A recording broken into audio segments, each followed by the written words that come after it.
What's going on, you Braapaholics? Welcome back to the channel. Alright guys, so it is a little slow right now. Very busy with the business. That's what's holding me back right now a little bit. Can only really do the big videos on the weekends when I have some help. But right now, we need to do some work on the snow rat and hot tamale. So we got hot tamale here. It's being used as a shelf, apparently. Actually, this stuff is mine. But hot tamale's been having, I think, electrical issue somewhere. Somewhere between the starter and the key switch. Somewhere in there, there's an issue. It's either a loose wire or a bad connection or something. So I need to dig into that. When it gets cold or wet, sometimes it just doesn't want to start. So I need to really figure that out. Because it can be annoying when you're away and it doesn't want to start. And then you need to tow back. Alright, so last weekend I actually took the snow bike out on a joyride. I didn't want to record or nothing. I just wanted to ride it for fun. I had a little complications. I think I fixed it more than even riding it. And I didn't even fix it. I worked backwards. So now I got to fix the things that I fixed to make it work, if that makes sense. I just wanted to take the skis for a little test run, and obviously I know I needed more supports, and I knew that, but I got to weld supports on it because they're bent already. So that's something I gotta do. So I need to rework this chain tensioner. It kind of broke, and I kind of cobbled it together just to ride it for fun. And then I made one down here, and then I forgot to tighten up one of the nuts the other day, so that actually vibrated and fell off. So now I need a new chain tensioner for that. That way I can kind of get this going again. So yeah, that's pretty much the only thing I really need to do on that. Just some simple things that I kind of screwed up. So just kind of waiting for parts for that. And we just got a fresh powder of snow, about 4 inches or so. So I kind of want to get it done here soon, so I can actually ride it. Probably need to take this off right here to get to the key switch and whatnot. So yeah, not really sure what the issue is, but hopefully we can figure it out.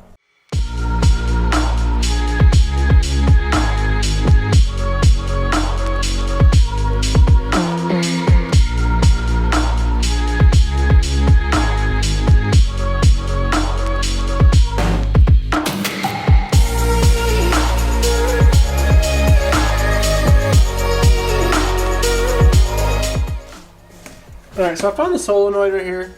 It's going to be very hard for you guys to see it, but it is very rusty and crusty.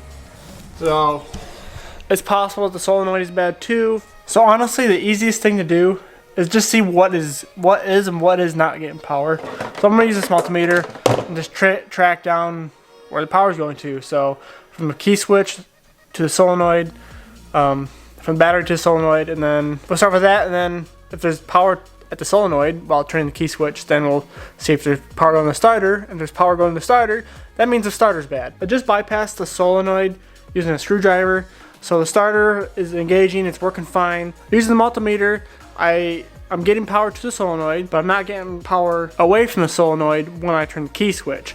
So that either means that the solenoid is bad, or I'm not getting power from the key switch to the solenoid to tell it to engage. So that's the next step. Is it the key switch or is it the solenoid? More than likely it's a solenoid, but I want to be for sure. So I need to, there's a wire here in the solenoid. I'm just gonna pull it apart, and then when I turn the key, see if any wires light up, and that'll tell me if I get powered to the solenoid. Simple enough.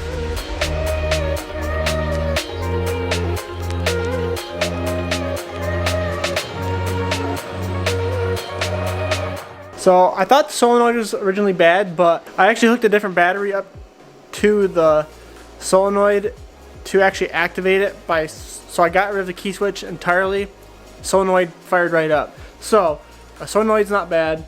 Then I was like, well, maybe the key switch is bad, because when I bought it, the original owner replaced the key switch.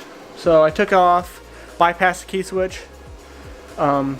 Still nothing. So that means the key switch was actually working, because I got the key switch out of because I bypassed these wires going to the key switch. So that means that on this machine, you gotta hold the brake lever to start it. It's a stupid safety feature.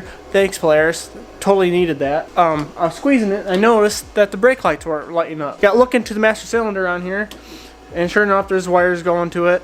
I wiggled it. It was kind of loose, and I noticed the brake lights wanted to go on and off. Got wires bypassing the brake, so I turned it on.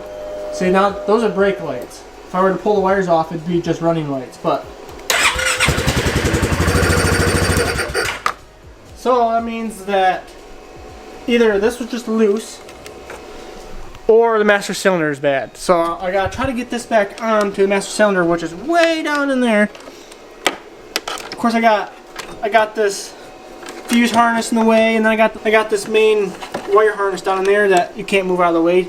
So I gotta somehow fish that thing in there without even looking at it, and it's gonna be a nugget. You're probably hearing the battery charger right now. So I took the connectors out, bent them back a little bit because we're kind of loose. So now when I squeeze the brakes, we got brake lights. We have a current. So I got the parking brake on so I don't have to use the other hand. There we go.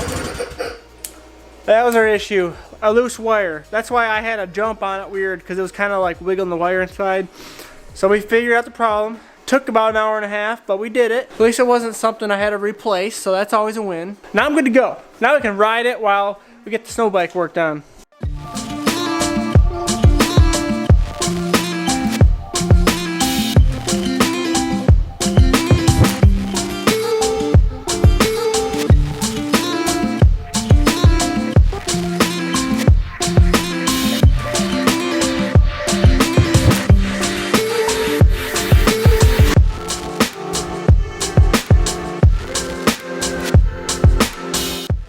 So we were back here at the shop.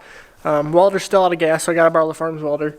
I just gotta do some couple things here and there. So I got the bike here. So I already got some brackets cut. I'm gonna be making a new chain tensioner for this chain right here, because I accidentally lost the other one. Since I'm just here, I'm gonna try to get as much done as possible. I need to reevaluate this one because it keeps bending on me. I need to reinforce it, just make it way better, because there's just a lot of tension on that. And then I'm gonna reinforce the skis. I took them for a test drive and found all the weaknesses, so now I'm gonna weld all the bracing on there and should be good to go. Just some simple things here and there. Oh, and I'm also gonna touch up the fender. I was just kind of waiting on some scrap metal for some bracing here. So we're gonna weld that up real quick too, and hopefully she's done for the winter and I can actually ride it. But we are waiting on some more snow. We're just not getting it. Like a lot of places aren't getting the snow very well.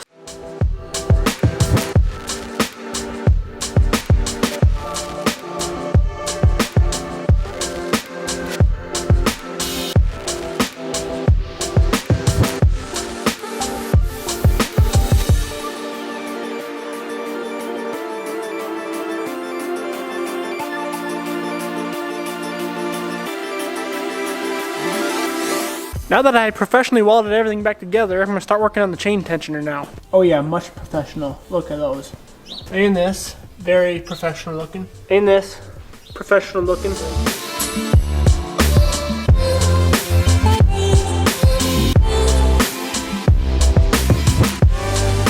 Alright, so I just got the chain tensioner done for the main chain right here. So I remade it. Pretty simple, it'll work. Once there, that's how it's gonna go. I want a little bit of slack. So I'm gonna cut this off and we're gonna redo that. Hopefully it won't take too long and we'll be done.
What's up, guys? It is the next day.